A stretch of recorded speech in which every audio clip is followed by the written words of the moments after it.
A merchant was theft and killed by a person named Fayez Mia over the issue of money theft. The deceased name is Sharif Mia. Incident took place at Koraimura village under Vishalgarh police station.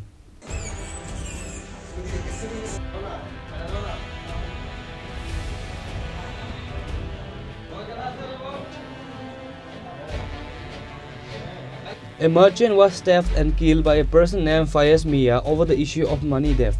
The deceased name is Sharif Mia.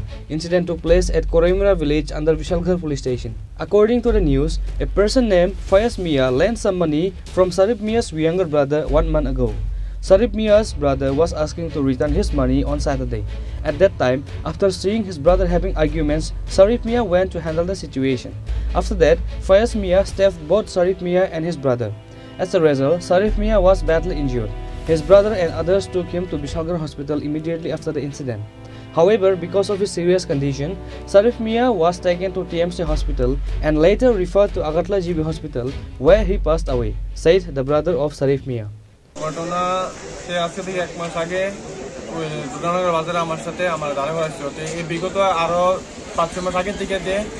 বর্তমানে একজন সাথে দিয়ে দত্তহস্তি কইরা মানে প্রচুর মানুষকে মারধর করছে সিনচাইবাজ করছে করে আমরা রহিমপুর টাইনা ছিলাম তে আমার সাথে এমন বেদাল করছিল কারণে তার আজকে আমি করিমুরা বাজারেতে আইছি আউনের পরে আজকে তার জিগাইতে আসি যেখানেতে ফাট গেছিল এবার গেছিলা আমার কেউ তুই কিতা করবে কিতা করতে পারবে তুই কিতা করতে পারবে এটা কইছে আমার দুই তিনটা যাবে এলাছে একটা দাগ লাগছে একটা দাগ লাগছে এখানে আমরা বড় ভাই আছে বড় ভাই অনেক আমরা আমার লাগাইছে লাগছে বড় ভাই জিগাইতে জিগানা বড় ভাই দুটা গাছ জানা ছিল একটা গায়ে লাগছে একটা গায়ে লাগছে বড় ভাই এরপরে কি হয়েছে এরপরে আমরা বিশালগড় হসপিটাল থেকে আপানিয়া রেফার করতে আপানিয়া থেকে জিবি রেফার করতে এখন বর্তমানে জিবি মানে অবস্থা তোমার ভাইয়ের কি রকম আছে এখন ভাই মৃত্যু ঘোষণা করছে মারা গেছে কোনখানে মারা গেছে জিবিতে তোমার ভাইয়ের নাম কি শরীফ মিয়া আর যে মারছে এর নাম ফায়েজ মিয়া বাড়ি কোন জায়গায় দুর্গানগর তোমরা এই ঘটনা কি police জানাইছো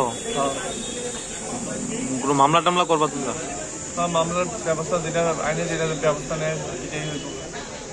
In the end, an FIR was filed in the name of Fayez Mia in the police station. Reported by Ashish from Vishalgarh, Chini Khorang.